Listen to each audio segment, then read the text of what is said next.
안녕하십니까. 일요법회를 시작하겠습니다. 오늘 또 업에 대해서 마지막으로 공부해 보시겠습니다. 지금 저희가 공부하는 것은 냐냐틸로카 스님이 쓰신 업과 재생에 관한 내용인데, 오늘이 이 업의 마지막 강의 시간입니다. 자, 인간은 믿을 수가 없어요.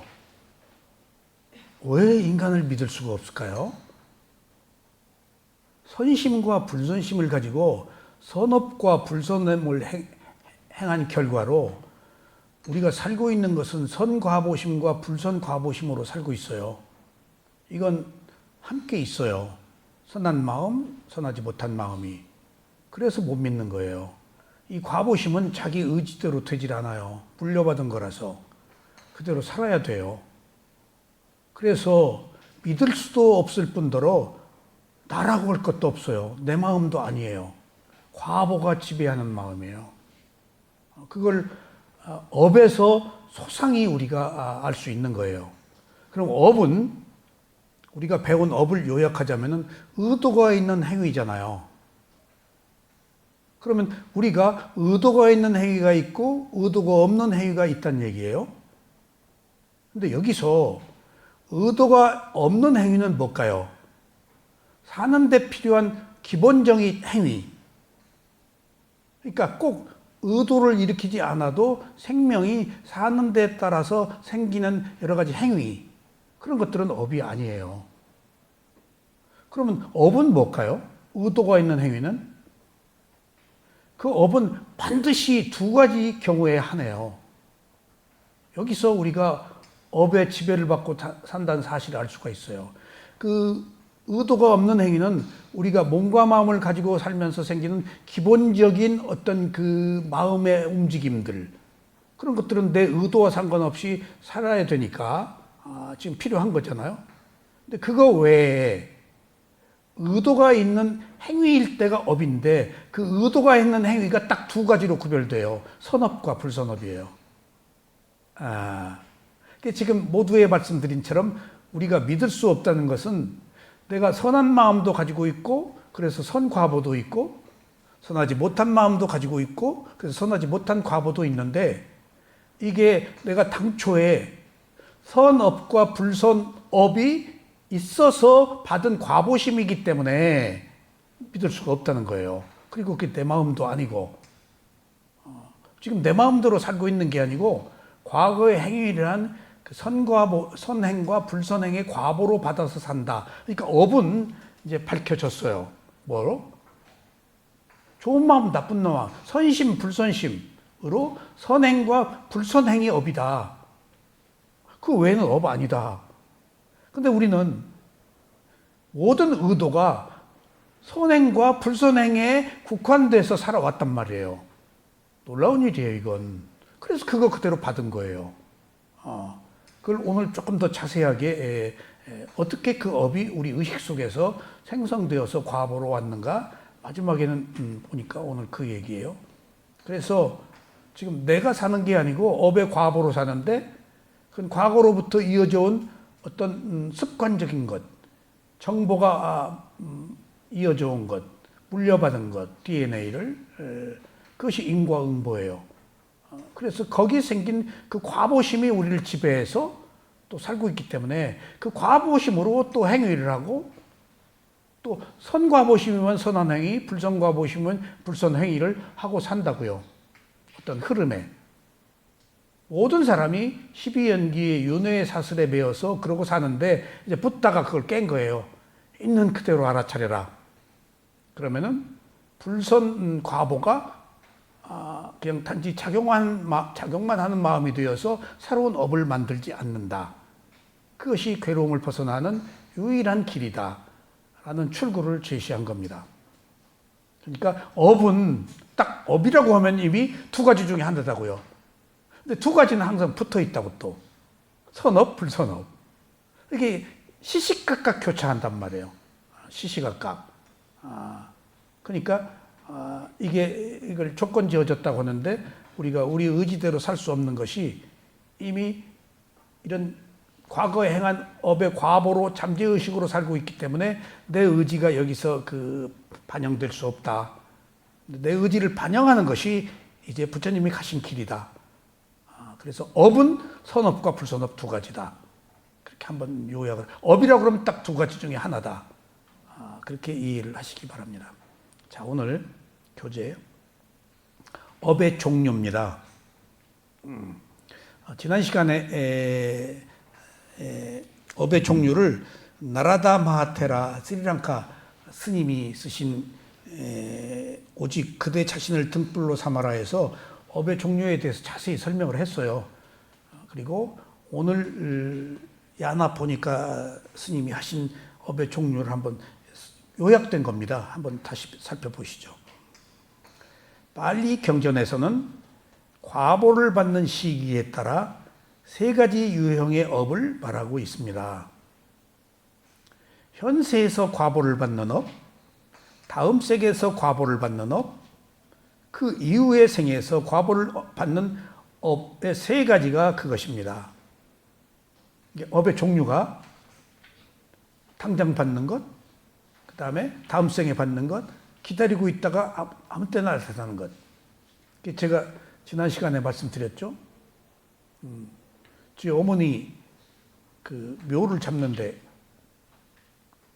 공원묘지인데 그 중에 좀 좋은 곳을 잡으려고 제 친구가 건축 설계사인데 풍수를 해요. 조금 사상적으로 조금 앞서간 사람이었는데 어머니 이렇게 빙글빙글 도는 거 하더니 공원묘지 그때는 살 수가 있어서 공원묘지 아직 미리 이제 사놓느라고. 근데 여기 딱 찍더니 이제 여기가 명당자리다 하면서 하는 이야기가 안성이 모래 땅이에요. 그래서 묘쓰기에 좋더라고요. 물이 안 고이니까. 그러더니 묘를 제대로 쓰면은 쓴 즉시 발복을 받는다. 근데 저는 전혀 안 믿었거든요, 그거. 그 얘기를 하더라고. 그러니까 그거 믿거나 말거나 아니에요. 그래서 내가 그 친구 지인한테, 그 말 되네. 어머니 묘를 여기 정하기로 한 순간 발복이 있어? 발복이 있다는 거야. 나 발복 시인해. 그리고 제가 뭐라 그랬는가 하면은, 내가 기분이 좋네. 어머니 묘자리가 명당자리라고 그러니까. 그러니까 지금 이거 발복 받은 거 아니야? 발복이래, 그게. 내가 그렇게 유추 해석을 했어요. 그러니까 이제 살아서 자기 집이지만 죽어서 사는 집이잖아요. 근데 그 이유는 모르죠, 이제 우리가. 어쨌든지 그런 얘기를 해서 내가 그걸 합리적으로 받아들였어요. 거기 묘 써서 내가 좋다고 그러니까 지금 당장 기분이 좋은 거 이거의 발복이야? 그랬더니 그렇다고 그러더라고. 그런 것처럼 우리가 업의 과보가 지금 당장 나타나는 거, 지금 이 자리에서 기분 좋잖아요. 그걸 내가 자주 인용하는 이야기로 미얀마에 수행하러 가면은 큰 초를 가지고 간다고요. 전기가 금방 꺼지니까 벌써 30년 전이니까 전기 사정이 열악해요. 그럼 손가락 같은 그 촛불을 그때 켰어요. 까느다란 거. 그게 이제 저녁 그 수행을 할 때 딱 켜놓으면은 수행 중에 다 꺼져요, 그게. 깜깜한데 이제 수행을 해요. 그러니까 가서 며칠 동안 내 방에 큰 초가 있단 말이에요. 1년 써도 남을 초가. 1년 내가 쓰려고 가지고 한 거예요, 이제. 근데 그 초에는 우리 어머니가 쓰던 거 살짝, 그 초에는 십자가가 있는 초예요. 성당에서 쓰는 초. 괜찮겠지, 이거 하고 내가 약간의 이율배반이 있었지만은, 방에 쓰는데, 저 초를 여기다 법당 갖다 놓을까? 나 써야지. 첫날부터 갈등이 있었어. 여기다 갖다 놓을까? 근데 일주일 돼서 내가 작심을 했어. 법당에다 갖다 놓자. 내 방 손가락 같은 거 잠깐 쓰고 밤새도록 길 일은 없으니까. 그리고 딱 이제 큰 이렇게 그냥 큰 초를 딱 법당에 놓고 부처님 앞에 놓고 이제 불을 켜는데, 이제 이게 당장 밟은 발복이에요. 어벽화보요. 얼마 지나면 생기는 삐띠가 그 시간에 딱 생기는 거예요. 삐띠가 제일 처음에 수행이 진전되면 나타나는 현상이거든. 그러면 이제 시그널이 온 거야. 집중이 좀 됐단 얘기야. 그 다음에 단계로 쪽쪽쪽 올라가. 그게 칠각지에 나오잖아요. 보호장과 수타에 희열이 나온단 말이에요. 그러면 수행을 할 때마다 그걸 제가 느껴요. 지금 삐띠가 왔네. 그 삐띠 때문에 제가 많은 걸 배웠어요. 삐띠를 바라도 안 되고 삐띠 때문에 놀라도 안 돼요. 그러면 그게 문제를 안 삼아야 다음 단계로 넘어가요. 근데 초기 단계에 나타난 삐띠가 굉장히 높은 단계에 가서 수행을 할 때에도 딱 나타나요. 어느 순간에. 그래서 상근기와 하근기라는 게 없는 거구나. 이렇게 뚝뚝 이게 조금 수행을 오래 하면은 근기라는 게 없다는 걸 알아요. 그러니까 하면은 조금 전에 잘 됐는데 다음 시간 딱 안 돼버려요. 이건 근기하고 상관없는 거예요. 그러니까 마음이 이렇게 시소를 하는구나. 이게 무상이고 이게 내 마음이 아니구나 하는 걸 조금 더 깊게 이제 느끼게 돼요. 그래서 그 신체적으로 정신적으로 나타난 현상을 통해서 무상하고 내 마음대로 되지 않는다는 것들을 더 알 수가 있었어요. 그런 것처럼 즉각받는 거, 지금 이 자리에서 하는 것도고 다음 생에 받는 거, 그 다음에 그 다음 생 뒤에 기다렸다가 나오는 것, 이렇게 업이 종류가 다르다 하는 거예요. 이 주제는 간단히 설명하기에는 너무 어려운 점이 있지만 비싼만 논장에 관한 거, 의식에 관한 거니까 대략 다음과 같은 뜻을 지니고 있습니다. 감각이나 인식이, 감각은 여기서 뭐죠? 느낌이에요. 감각기관. 그 다음에 그것을 인식하잖아요. 인식은 또 뭐죠? 의식이 아니고 인식이에요. 인식은 산냐예요. 상. 무엇이라고? 의식은 단지 아는 마음, 마음의 기능인데 인식은 수상행 마음의 작용이야. 느낌도 마음의 작용, 감각, 그 다음에 인식도 마음의 작용. 그래서 감각이나 인식이 이 하나의 단일한 작용으로 보인다 하더라도 실제로 인식의 과정에서 여러 다른 기능을 수행하는 일련의 연속적 생각의 순간들로 구성되어 있습니다. 마음들이라는 게, 마음의 작용이. 업이 형성되는 그 과정은 자와나 찌따라고 하는 찰나적 생각들로 구성되어 있는데, 자, 이제 나왔네요. 정인이 엄마 보고 내가 오늘 오라고 그러는 게 자와나, 속행, 7개. 여기서 업이 결정된다는 거예요. 그러니까 우리가 잠재의식이 쭉 흐르죠? 근데 이제 잠재의식에서 딱 오문정양 인식할 수 있는 마음으로 바뀌면은 한순간의 마음이 17가지의 단계적 과정을 거치면서 최소의 단위가 17개의 마음으로 거치면서 생성소멸한단 말이에요. 그 17가지 중에서 마지막에 있는 7가지를 속행, 빠르게 흘러가는 것, 자와나라고 그래요. 아셨죠? 그 자와나가 계속 왜 빠르게 달려간다고 그랬죠?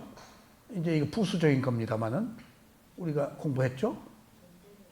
존재를 만들려고, 라가 욕망 때문에. 그러니까 왜 지금 이 스승이 한 얘기가 왜 존재를 만들고 7개의 속행이 빠르게 달려가지? 욕망이 있기 때문에. 욕망이 있기 때문에. 그러니까 빠르게 달려감으로써 마음은 매 순간 어느 한순간도 정체되어 있지 않고 달려간다 라는 의미가 주는 결과는 뭘까? 무엇을 설명하기 위해서 스승이 그런 얘기를 했다고 그랬죠? 49일 동안 어디 있다 가지 않는다. 있을 수가 없다, 마음은. 시간이 흐르듯이. 그러니까 그 배경이 존재를 만들려고 빨리 가서 착 뭔가 착상해서 핥힌다, 일으킨다.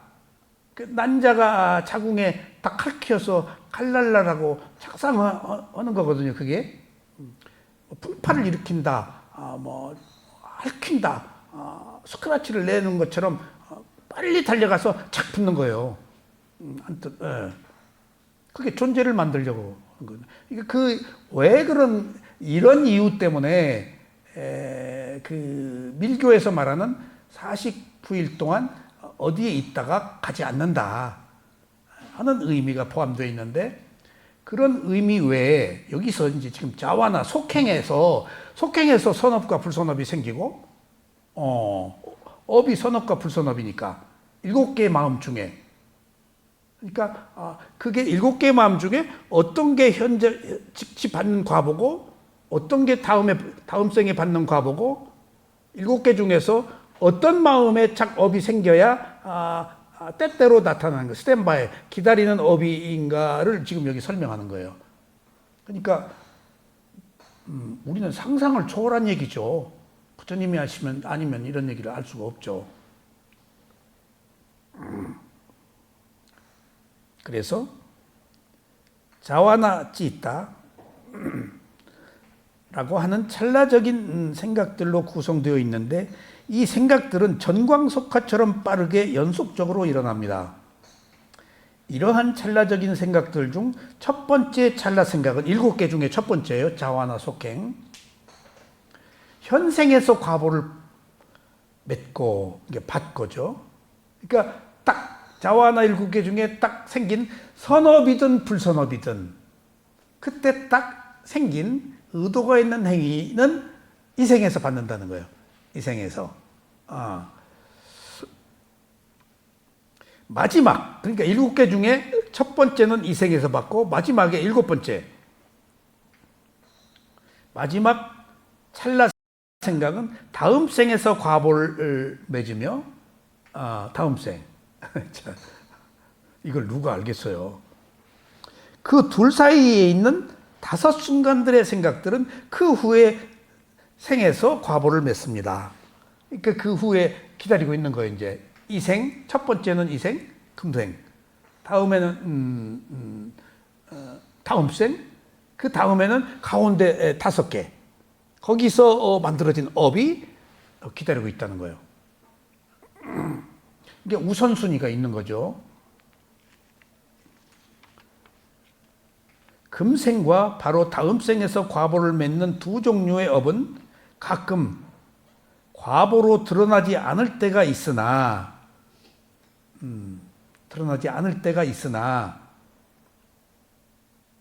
그러니까 이번 생에 오도록 되어 있는 과보, 다음 생에 오도록 있는 과보가 안 드러날 수도 있다는 거예요. 그냥 하기에 따라서 내가 선업을 쌓았다, 어쩌다 그러면은 안 나타날 수 있다는 거예요. 내가 발심을 하고 선행을 하고 수행을 하고 도구를 얻고 하면은 새로운 업을 안 지으면은 나올 것이 금생 다음 생은 아니다는 거예요. 그러니까 여기 이런 설명이 아니면 이런 그 현상들은 우리가 알기가 어렵죠. 그래서 금생과 바로 다음 생의 과보로 맺는 두 종류의 업은 가끔 과보로 드러나지 않을 때가 있으나, 그 후에 생애에서 과보를 맺는 업은 언제 어디서나 기회가 닿을 때마다 과보를 맺습니다. 더 많이 오네. 이건 이 생이나 다음 생은 우리가 노력에 의해서 극복할 수 있는데, 기다리고 있는 업은 철푸덕 언제 올지 모르고 항상 덥석 오네. 이것에 대한 그 자세한 설명은 조금 이따 또 해드릴게요. 여기서는 이것으로 그치지만은, 그리고 삶의 과정이 계속되는 한 이 업은 결코 풀려날 수 없습니다. 중간에 있는 거, 기다리고 있는 업. 그러니까 그 힘이 우리를 지배하는 것 같아요. 사실은 큰 힘은. 청정도론에서는 업을 기능에 따라 4가지로 나누었습니다.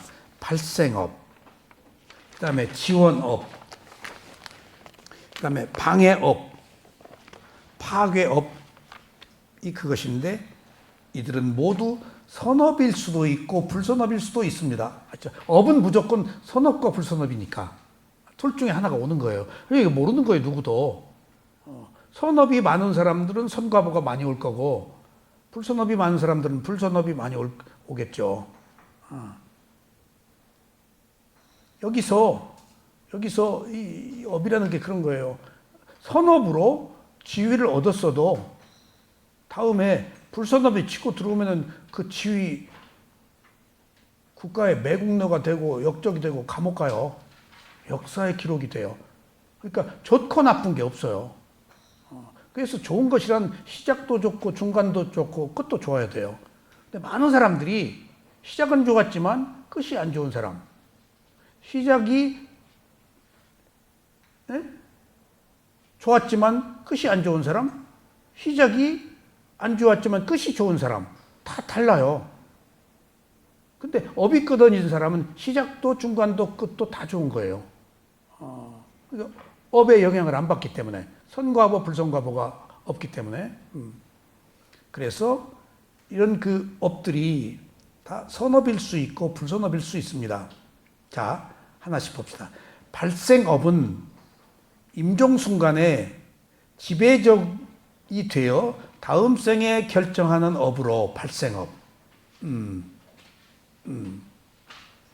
죽기 전에 그것이 다음 생 마지막 자와나 속행에서 업으로 출생 순간부터 발동하여 이후 이어지는 삶 동안 5가지 감각 의식과 그와 연관되어서 생기는 느낌, 지각, 감각, 인상 등의 정신적 요소들과 같은 육체적, 정신적 현상을 계속해서 만들어냅니다.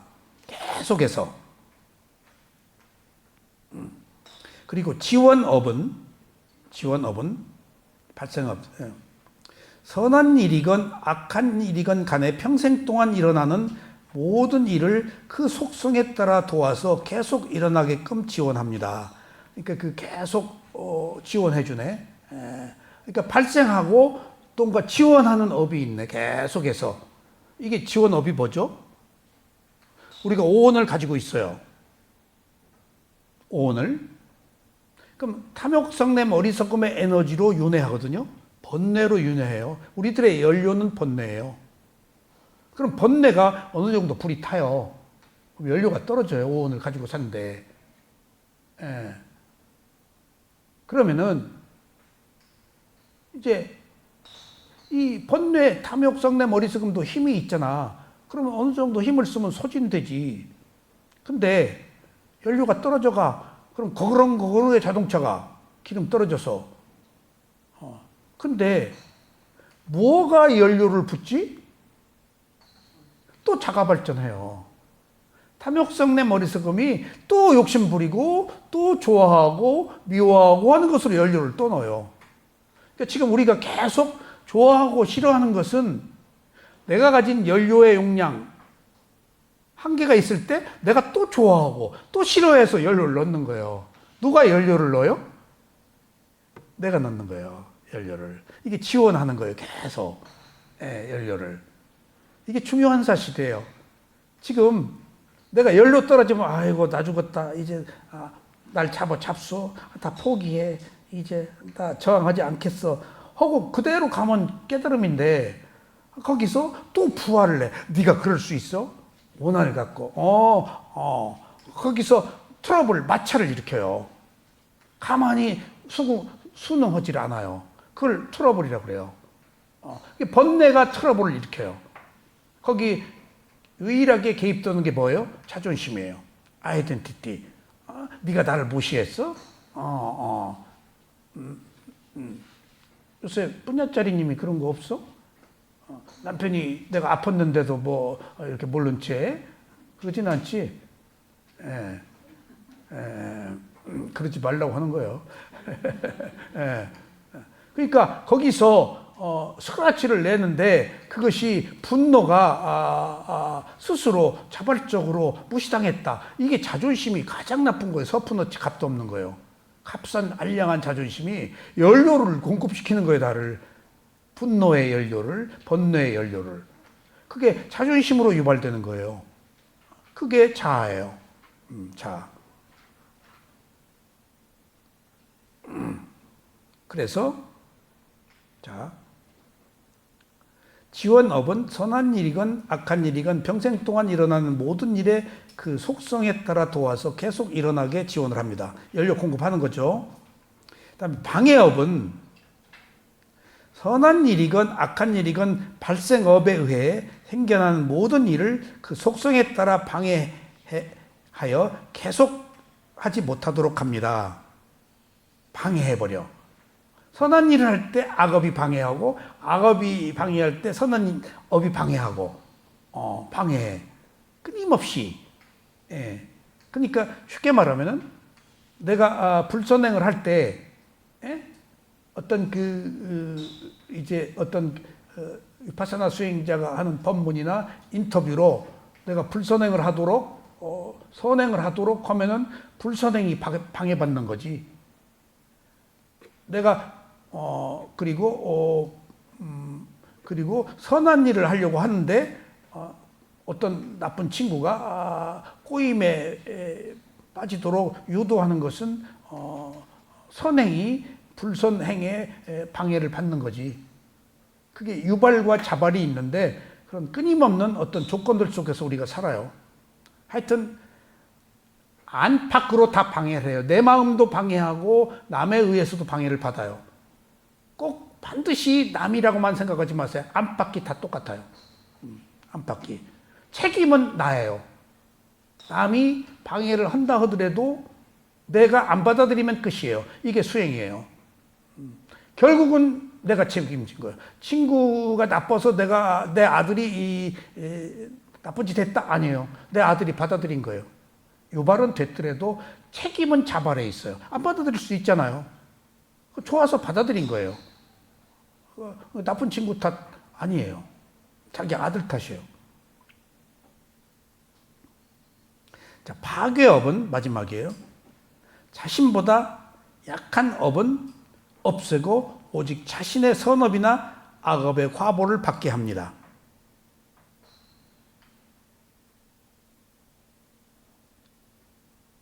마지막 니까야의 주석서에서는 발생업은, 그러니까 마지막 니까야의 주석서니까 마지막 니까야 자체에는 이런 구체적인 얘기가 없고 주석서에 있는가 봐요.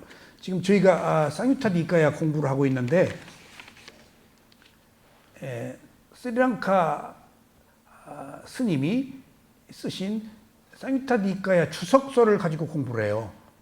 그러니까 우리가 경전에 드러나 있는 주석이 아닌 더 심오한 주석을 공부하니까 그게 무슨 말인지를 다 아는 거예요. 그 주석은 누가 달았을까요? 아라한들이 다 달았어요. 그 아라한들이, 신통한 아라한들이 또 달았겠죠? 그러니까 그게 부처님은 간단하게 개성으로 한 이야기도 아라한들은 이미 다 알고 그게 무슨 내용인지를 알아요. 그래서 그 스토리, 그 뜻과 그 줄거리, 그 의미들을 주석서에 써요. 그러니까 우리가 알고 있는 것도 전혀 다른 또는 전혀 생각하기 못한 깊은 내용들이 거기 다 있어요. 주석이 없으면 안 돼요. 정말. 그리고 보통 경장율장 논장을 크게 주석한 것이 위시티마카 청정도론이죠. 근데 또 경전마다 다 주석이 있어요. 부처님은 상징적으로 총론을 말씀하시기 때문에 우리가 우리 인식의 범주 안에서 이해될 수 없는 부분들이 있거든요. 그건 주석을 봐야 돼요. 그래서 스승 없으면 안 된다는 거예요. 주석이 스승이에요. 사실은.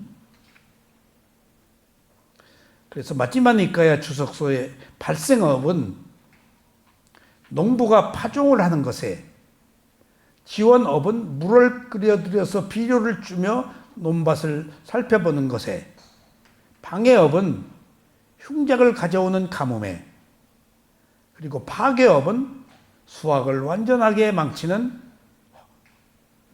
화재에 비유하고 있습니다. 또 다른 비유는, 그러니까 우리가 어떤 업을 지었더라도 그 업이 그대로 가지 않고 이런 조건들에 의해서 바뀔 수 있다는 거예요. 사실은 우리가 불선업을 파괴할 수 있다는 얘기야. 불선업을 방해할 수 있다는 거예요. 선심이. 예, 이게 가능성이야. 이게 누구에게만 허용이 가능하지? 오직 인간에게만.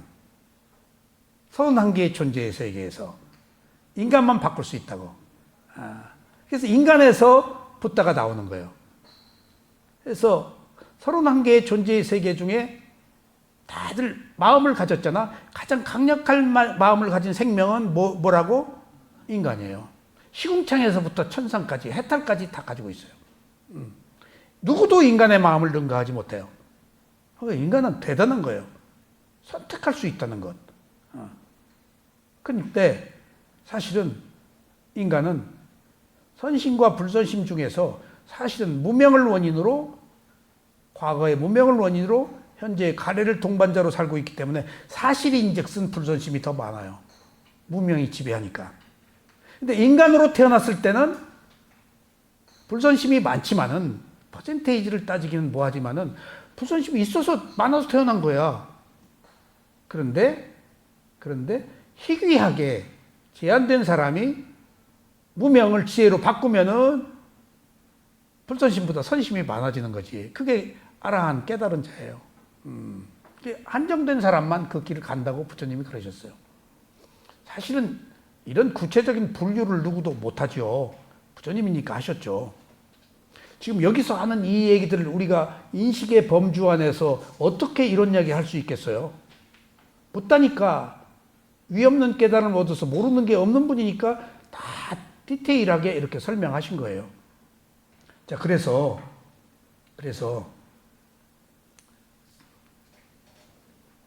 상유타 니까야 엊그제 공부를 하면서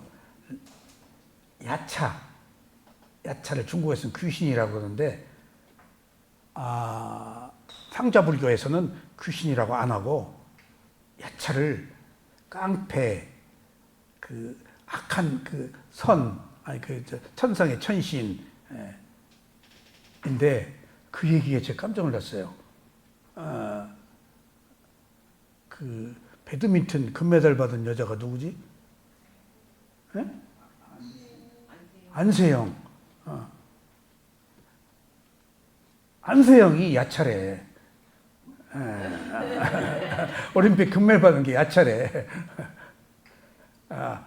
근데 그 말 듣고 뭔 소리야? 그랬더니 탁월하게 세계에서 최고가 되는 힘이 있으면 그건 귀신이니까 야차라 그런다는 거야. 그러니까 아이고 나도 실수했네. 나도 곧잘 이거 귀신밖에 못해 이런 얘기. 부처님 얘기를 난 귀신이니까 한다고 그랬어. 그러니까 부처님도 어느 의미로 다른 측면에 보면 뛰어난 거니까 야차라고 할 수 있단 말이에요. 진짜 야차가 있는 게 아니고. 근데 그것을 탁월한 능력을 가진 사람? 그러니까, 거기서 요즘에 내가 경전을 공부하면서 경전에서 하고 있는 그 용어들, 그 내용들이 잘 들으세요. 그 시대에 살고 있는 사람들의 인식의 범주를 반영한 거라서 뜻이 다 달라요. 진짜 야차가 있는 게 아니고 귀신같이 뭔 일을 잘해도 앞서서 뛰어나게 잘해도 도저히 이런 사람과 남다른 그 초인적인 능력을 가진 사람, 그거 야차요. 근데 그 야차라는 의미가 그 테라와다 상좌불교 쪽에서는 탁월한 어떤 근데 그게 약간 깡패 같은 탁월함이래. 보통 순수한 사람들은 그 올림픽 금메달 못 받는 거예요. 솔직히 말해서. 이를 물고 내가 6년 동안 이 분노를 위해서 메달 받았다고 그랬잖아. 그거 그 젊은 세대 그 올림픽 금메달 받으면 다 자기 만족하고 다 풀어지거든. 그러니까 기성세대 체육회장은 그럴 수가 있냐, 잔치에 제밥 뿌리냐 하고 반론을 폈지만은 기성세대는 아닌 거야. 나 6년 동안 이 분노를 위해서 운동했다. 이 말을 하려고. 내가 금메달 안 받았으면 이 말 누가 고지 들어? 지금 완전히 말이 통한 거예요, 지금. 예. 봤잖아. 막 무릎 막 쩔뚝거리면서 막 그 주워 올리고 한 것들 우리가 다 봤단 말이야. 아니, 배드민턴은 또 금방 끝나지도 않고 오래 하잖아, 그냥. 그러니까 그 그 고뇌를 함께 겪었단 말이에요. 걔가 뒹굴고 울고 하는 걸. 그러니까 그런 것처럼 이게 우리들이 일들이라는 것이 지금 시차를 두고도 이렇게 인식의 차가 다르다는 걸 느꼈어요. 세월이 그렇게 바뀌었어요. 그래서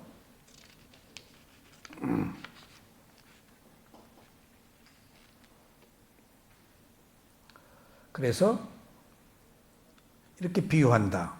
그러니까 이 업이 네 가지가 있는데 우리가 꼭 오도록 돼 있지만은 꼭 오는 것은 아니다라는 의미가 있어요. 그러니까 그게 인간에게만 허용되었다. 인간만 이것을 극복할 수 있다. 그래서 인간으로 태어난 게 간단치 않은 거예요. 선택의 기회를 받았으니까 우리가 지금보다 나은 삶을 살 수 있어야 돼요. 31개의 존재의 세계에서 자기 업을 바꿀 수 있는 생명은 인간밖에 없어요. 그래서 가장 무섭고 가장 선하고, 왜냐하면 시궁창까지 갈 수 있잖아요. 악마보다 더 악마예요, 인간이. 인류사에 그러잖아요. 자, 데와다타 아시죠? 누구죠, 이게? 부처님한테 사촌이죠. 바위 굴려서 부처님 피를 많이 흘린 사람. 오랫동안 데와다타하고 붓다하고요. 오랫동안 왕으로, 신하로, 형제로, 부모로, 동물로 태어날 때도 같이 태어나고 계속 만나요. 법구경에 잠깐 얘기 하나 할게요. 법구경에 있는 내용이에요. 섬으로 보부 행상이에요. 태와다타하고 붓다하고 보부 행상이에요. 섬으로 레스, 그때 붓다는 레스 장사를 했어요. 그 옷에 레이스, 옷에 뭐 붙이는 거 레이스라고 그래? 글에는 레스라고 써 있어. 레이스. 섬으로 갔어. 그러니까 이제 어느 할머니하고 사는 소녀가 그 레스 장식이 달린 그것을 사려고 자기 집에 있는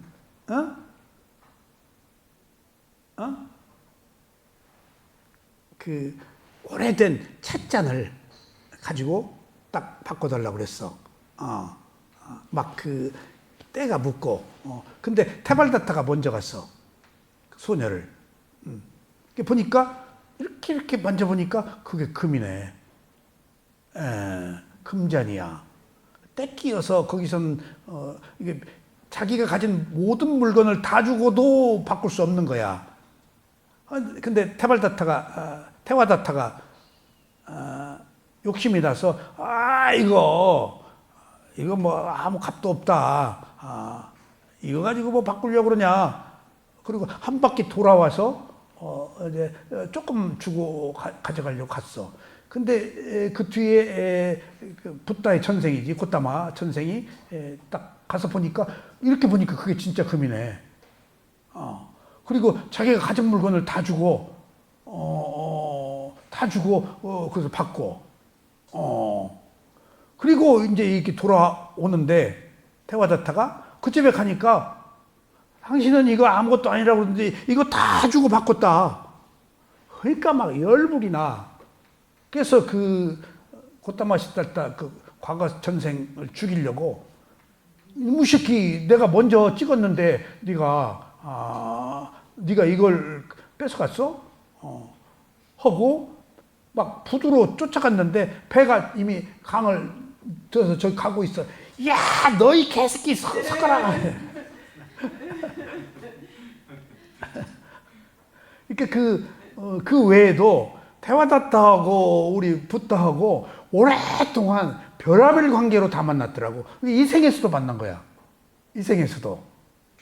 근데 더 중요한 사실은 부처보다 테와다타가 계우를 너무 중시해. 그래서 붓다 보고 계우를 안 지킨다 그러고 비구 500명 끌고 가서 그 배교를 했잖아. 교파를 만들려고. 그러다가 나중에 테와다타 그런 뒤에 사리불이 다 데리고 왔어요. 500명. 그런 관계예요, 지금. 근데 거기서 내가 여러분들 그 경전 보면요, 비하인드 스토리를 읽으세요. 아, 끊임없이 이렇게 만나는구나. 부부로, 자식으로, 이웃으로. 이제 우리 다음 생에 또 만나? 안 만날 수가 없어. 뭘로 만날까? 도반으로 만나자고. 또 만나. 끌어당겨서. 그런 것들을 우리가 엿볼 수 있어요. 멀리 있는 사람 안 만나요. 끌어당겨서 만나요. 그래서 봅시다. 대와다타가 왕족으로 태어난 것은 그의 선한 발생업으로 인한 것이었습니다. 이제 선업을 받았네. 부처님 사촌으로 왕족으로 크샤트리아로 태어났지. 그가 또 그가 비구가 되었을 때 신통력을 얻게 된 것은 선한 지원업에 기인한 것이었습니다. 이 사람이 새끼 선정 수행을 했잖아. 대단한 거예요. 그런 사람이 바위를 굴렸다고. 선정이란 게 그런 거예요. 바스나 같으면 안 걸리죠. 선정은 자기밖에 모르기 때문에, 뭔가 바라는 게 있기 때문에, 맞고 품기 때문에. 태와다타가 그렇게 선정으로 계율을 철저히 지키는 사람에 불구하고 계율의 위험성, 선정의 위험성이 여기 드러난 거예요. 사선정한 사람이에요. 보통 사람이 아니라고. 그러니까 발생업은 왕족으로 태어난 거, 지원업은 선정 얻은 거. 그가 부처님을 사례를 품은 것은 방해업으로 인한 것이며, 그가 승단을 분열케 한 것은 500명 끌고 나갔잖아. 파괴업으로 인한 것인데, 이로 인해 그는 악도에 떨어진 것입니다. 지금 태와다타 어디 계시죠? 지옥에. 어떻게 알아? 아라한들이 다 있다고 그랬어. 우리 담마키티 스님이 지옥에 있다고 그랬어. 2500년 얼마 안 됐잖아. 근데 나중에 뭐 된다고? 벽집을 된다고 그랬어.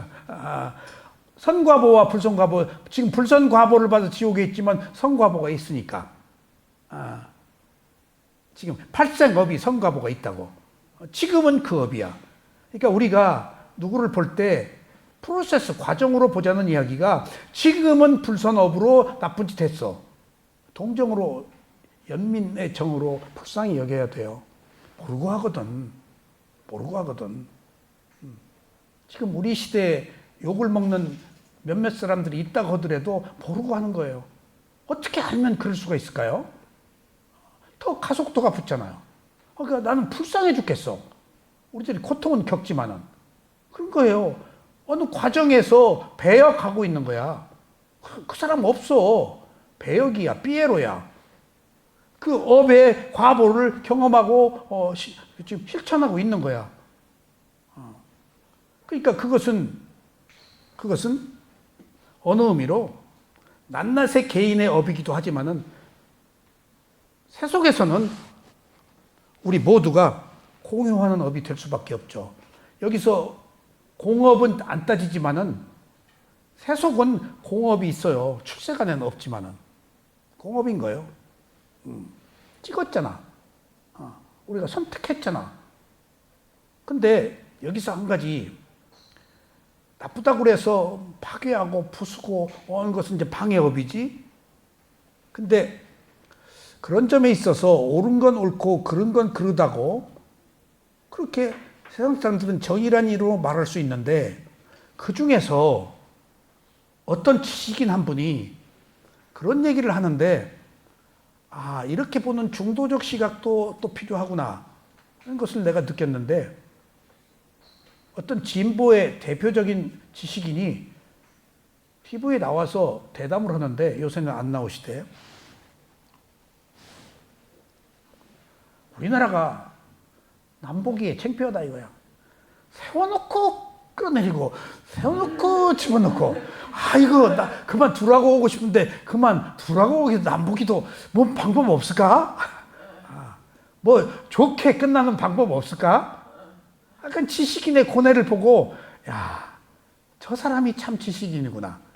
그러니까 물리적으로 양당 간에 옳고 그름을 따져서 페널티를 받게 하는 게 아니고, 야, 이거 매번 이거 조금 선진국 사람들인데, 의식 고양된 사람 매번 이거 올려놓고, 때려잡는 거, 이게 지금 남북이 좀 창피하단 거야. 거기서, 그것도 업이지만은, 지식인의 이런 고뇌를 제가 살며시 엿보고, 저 사람이 지식인이구나.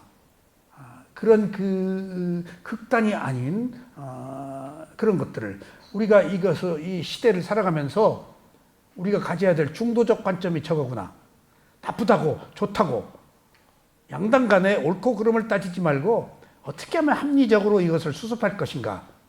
안팎으로 모두 다 저런 고뇌까지 함께 가져야 되겠구나 하는 것이 상당히 저게 중도적이구나 하는 생각을 했습니다. 그러니까 지금 제가 하는 이야기는 다 세간적 얘기예요. 출세관은 여기 아무 의미가 없어요. 그건 프로세스 업의 과보에 나타난 현상으로서의 결과일 뿐이야. 그거 안 받을 수가 없어. 업의 과보니까. 그런 흐름 속에서 우린 조금씩 더 발전해. 그런 흐름 속에서 우리가 얻을 것은 뭐냐는 거지. 세간에는 답이 없다는 거예요, 결론은. 아셨어요? 세간은 내가 어떻게 못해.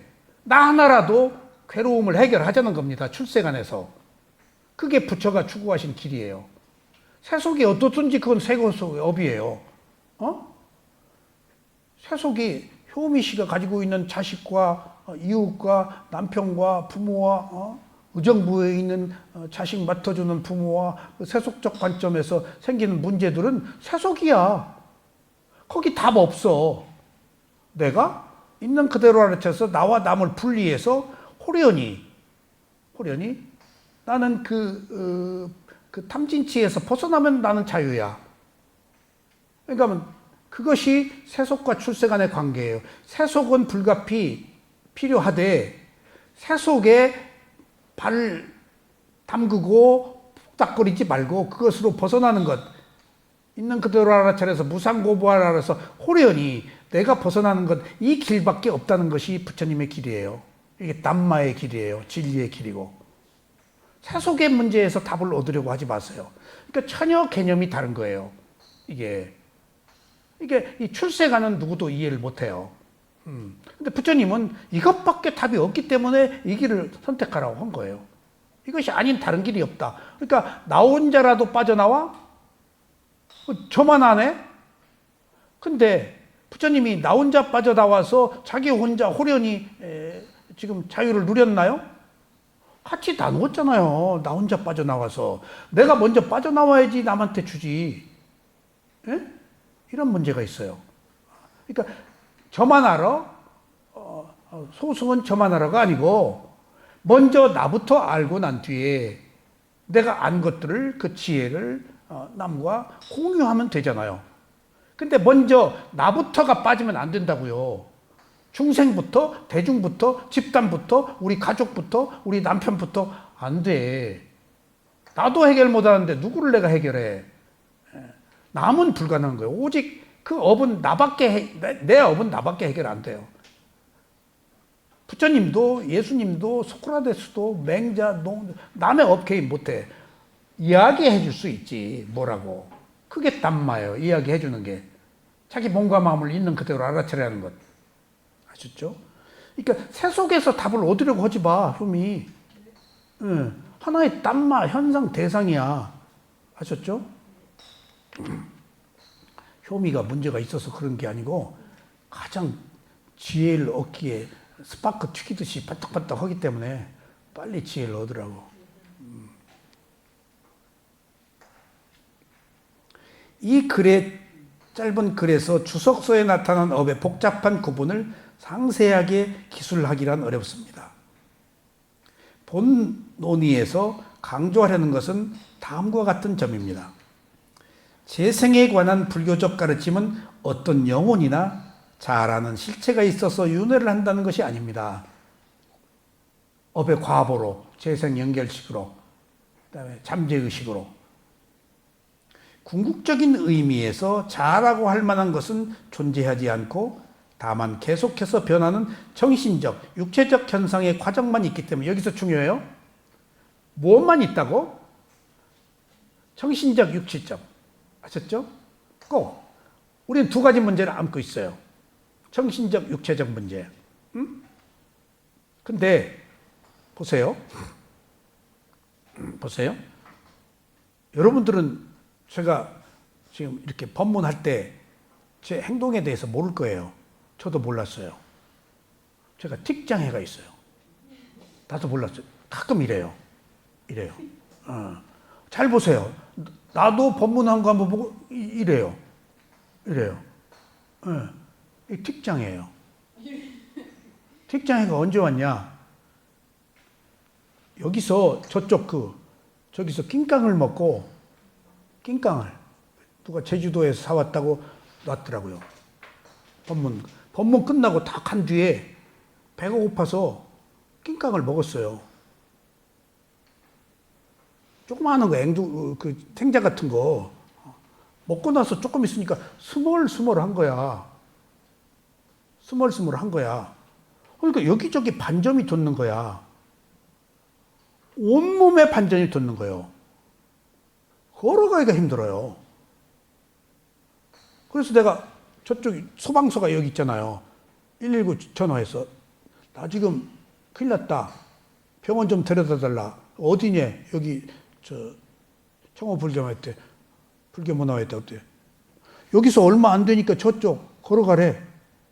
그래서 지금 소방차 좀 타고 가자. 가까우니 걸어가래.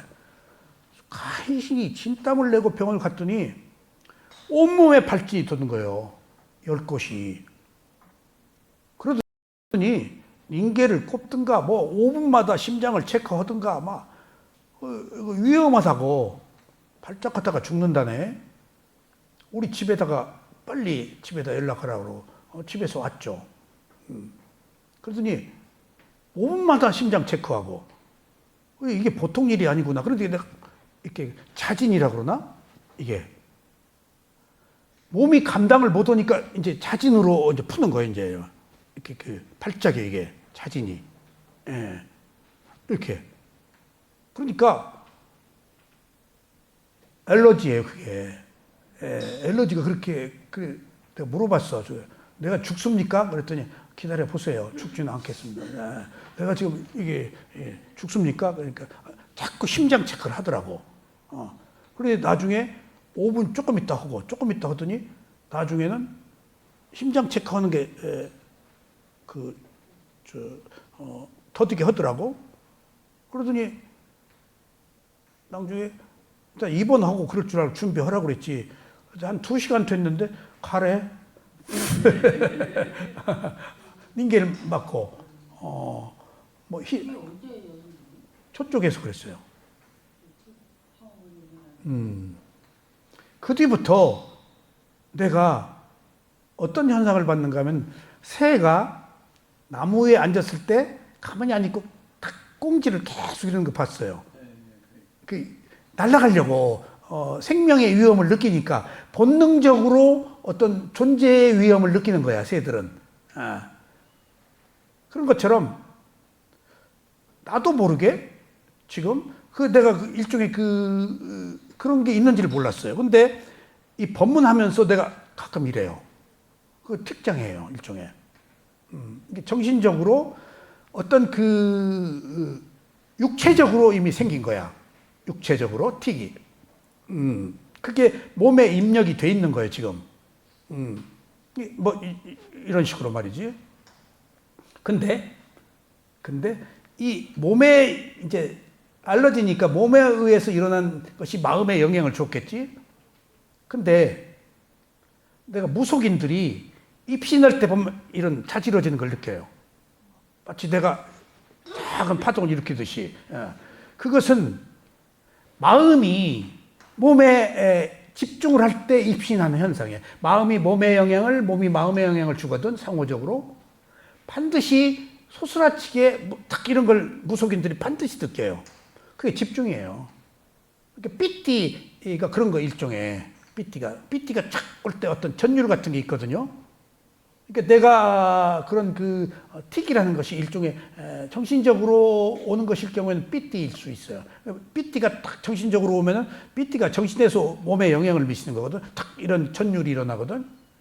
이게 몸과 마음에 관해서 똑같은 거예요.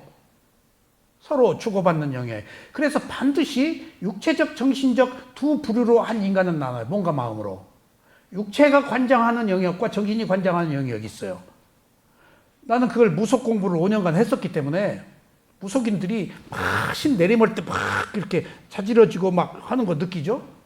내가 그 까무러친 그런 것을 틱장애처럼 알러지 때 그런 것들을 경험했기 때문에 그러다 죽는다고 그러네, 의사가.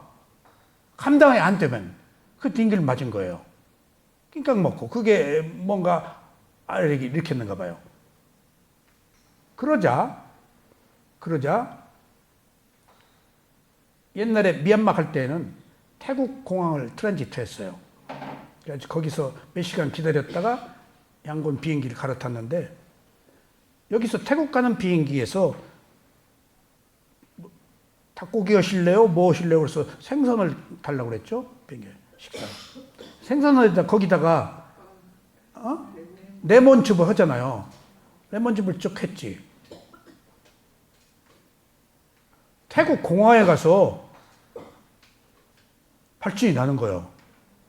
야, 나 죽었다. 그래서 막 물을 먹었죠. 약을 안 가지고 갔었어. 일체 그런 그 레몬이나 오렌지를 안 먹었기 때문에. 그 뒤에 홍대 교수하고 옥채 씨하고 미얀마 갈 때 같이 갔는데 두 사람이 다 알러지 있어서 약이 있더라고. 그때도 딱 무심코 얼른 저 홍대 교수 약 먹고 견뎠어요. 근데 잊어버렸죠. 근데 여기 강의하면서 이런 게 있더라고요.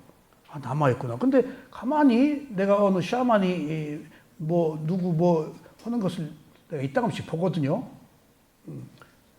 이 옛날과 달리 쌍유타 니까에 공부를 하고 샤만이 하는 이야기에 대한 신뢰가 절반 정도 줄어들었어요. 상당히 신뢰했는데 쌍유타 니까에 보니까 천신이 나무에 붙어 사는 천신이 아라한을 몰려보고 훈계하는 거 보고 저 입신도 어느 수준인가에 따라서 무슨 얘기를 하는 게 다르구나. 그러니까 샤만에게 입신한 순이 고답적인 아주 고귀한 정신 같은 사람은 아닐 거 아니야. 그 수준으로 다 붙은 거 아니야. 그래서 믿을 게 못 되구나 하는 것들을 경전을 통해서 알았어.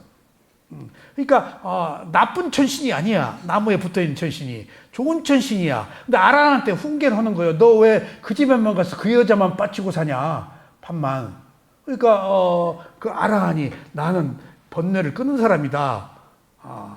그리고 나서 유추 해석에서 그 내용을 잘 살펴보니까 입신한 천신이 그러니까 영매지 설령 입신을 했다고 그러면 어느 뭐가 왔다고 가정을 해볼 때 그 사람이 어떤 수준이냐에 따라서 그 사람의 말이 달라.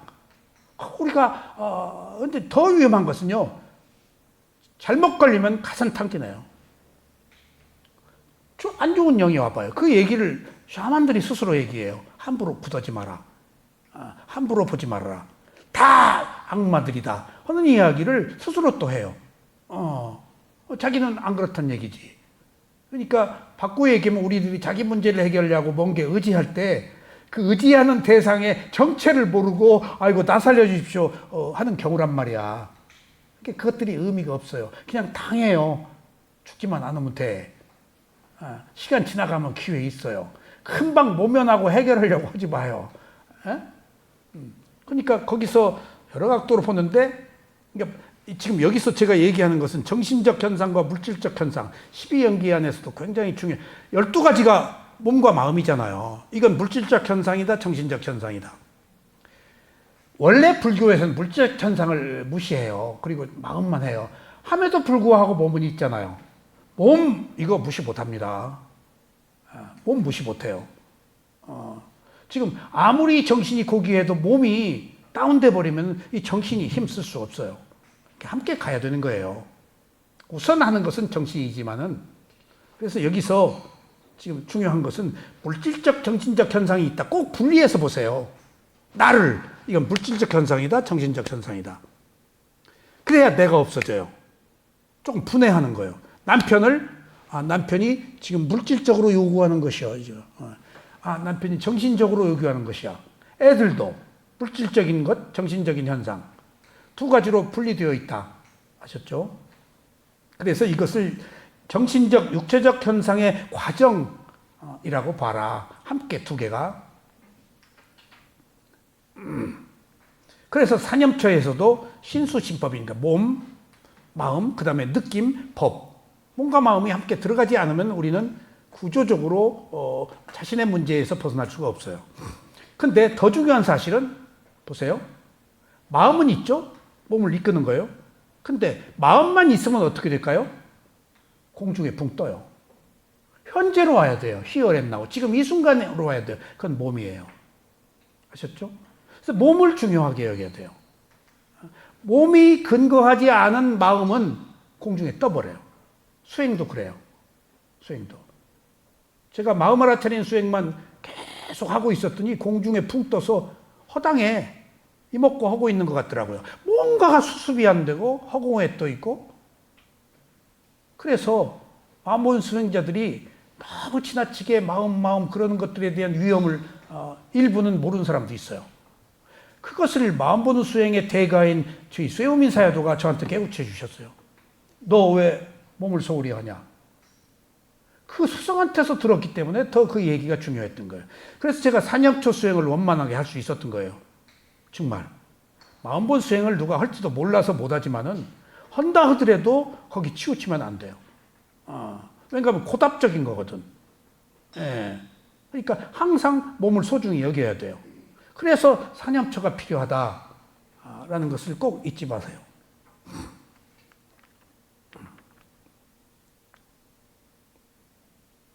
나아가 업과 재생의 과정을 이해할 수 있으려면 모든 생명체의 저변에 자리 잡고 있는 잠재적인 생명의 흐름을 전제로 해야만.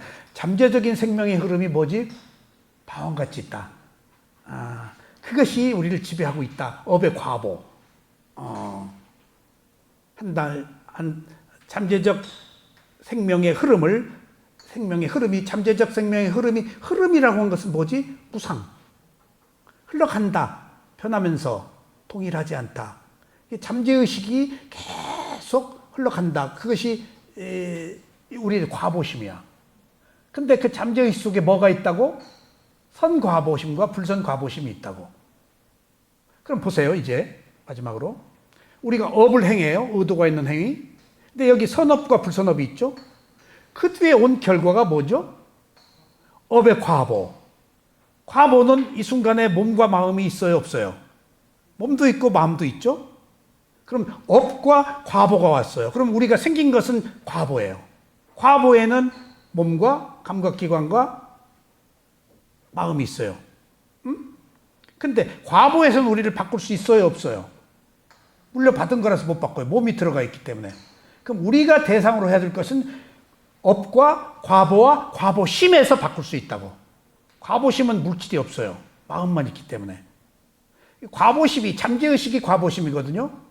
잠재의식은 인식할 수 없기 때문에 내가 선과보심, 불선과보심이 나타났을 때 이건 선과보심이네, 불선과보심이네 라고 과보심이라고 아는 순간 작용만 하는 마음이 돼요. 그러니까 과보심에서만 바꿀 수 있어요. 이게 우리 수행 코스예요. 업과 과보와 과보심. 이 과보심을 있는 그대로 알아차릴 때 단지 작용만 하는 마음. 이게 코스입니다. 아셨죠? 이걸 요약하면 업, 과보, 과보에는 물질이 있죠? 감각기관이 있으니까. 그 다음에 세 번째 뚝 떨어져 나가서 과보심, 과보에 의해서 발생한 반응한 작용 그 마음, 그 마음을 있는 그대로 알아차려 그런 순간 무슨 마음이 돼? 작용만 하는 마음. 이게 비파사나 수행의 일련의 코스입니다.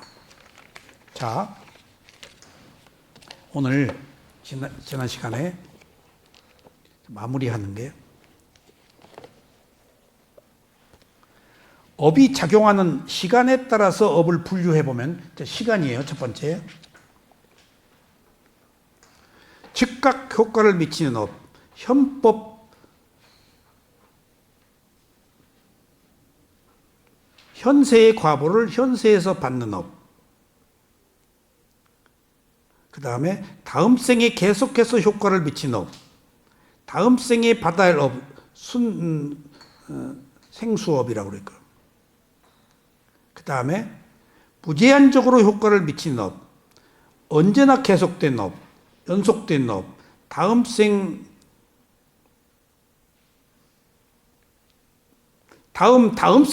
과보를 받는 업. 네 번째, 효과를 미치지 않는 업. 더 이상 잠재적인 힘을 갖고 있지 않거나 더 큰 힘의 방해를 받아서 받는 업, 기우업. 그러니까 효과를 미치지 않는 업도 있다. 그러니까 계속 기다리다 없어져 버린 업. 다 나타나는 것은 아니다. 이게 시간에 따라서 나타나는 업이고요.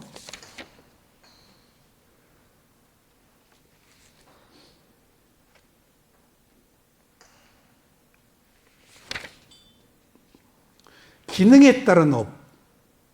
무슨 재생성적인 업. 다시 태어나게 하는 업.